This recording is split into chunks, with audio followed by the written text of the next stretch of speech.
গত 3 দিন আগে একজন হুজুর বয়োজ্যেষ্ঠ মুরব্বী এসেছিলেন। ইনি নাকি কি বলে গেছেন, আমি সিলেট ডিভিশন বিএনপির সাংগঠনিক সম্পাদক হিসাবে পুরা সিলেট ডিভিশনে প্রতিটি উপজেলায় প্রতিটি পৌরসভায় সাংগঠনিক কাজে আমাকে যেতে হয়, শুনতে হয়। এই মুরব্বী সিলেটের একটি উপজেলা, পার্শ্ববর্তী জেলা মৌলভীবাজার, সেইটির একটি উপজেলায় উনি নাকি এমপি ইলেকশন করেছিলেন। হায় রে ভাই, নিজের আসনে ওই মুরব্বীর জামানত বাজেয়াপ্ত হয়েছিল, জামানত। সেই নেতা স্বপ্ন দেখেন বাংলাদেশের প্রধানমন্ত্রী হবেন।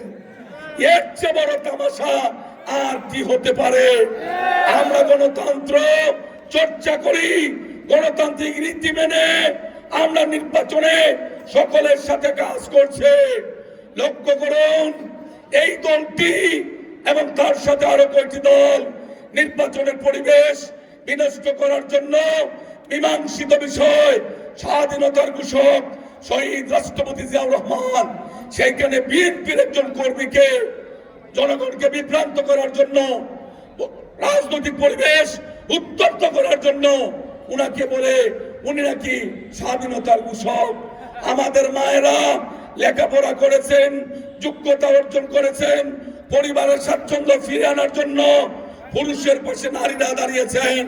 অথচ এই মুরব্বী মায়েদেরকে, মেয়েদেরকে এমন একটি ভাষা ব্যবহার করেছেন, মাগরিবের নামাজের আগে এটা বললে ওযু থাকবে কিনা আমি জানি না, এই কথাটা আমি উচ্চারণ করতে চাই না।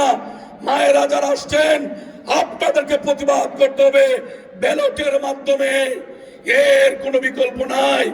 কথা না বাড়িয়ে অনুরোধ একটাই, এবারের ভোট স্বাধীনতার সার্বভৌমত্ব রক্ষার ভোট, এবারের ভোট মায়েদের ইজ্জত আবরু হেফাজতের ভোট, এবারের ভোট আমাদের তরুণ সমাজকে বিপদকামিতার হাত থেকে রক্ষা করার ভোট। এই জন্য ভোট ভেবে চিনতে, আমার ভোট